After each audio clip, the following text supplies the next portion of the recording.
2025 FIFA ကလပ်ကမ္ဘာဖလားပြိုင်ပွဲကထုတ်ပယ်ခံခဲ့တဲ့မက္ဆီကိုကလပ်လီယွန်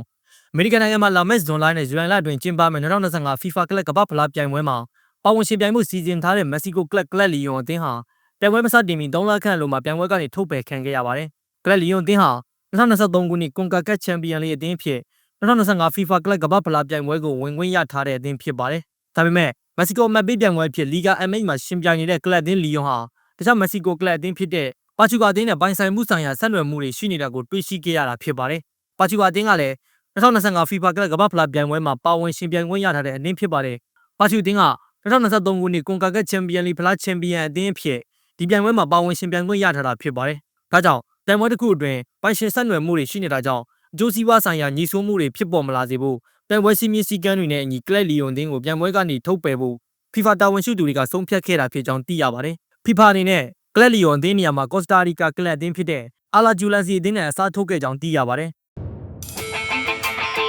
ဒီမှာဒီလိုတဲ့ကတည်းကအမားကိုချက်ပြပြီး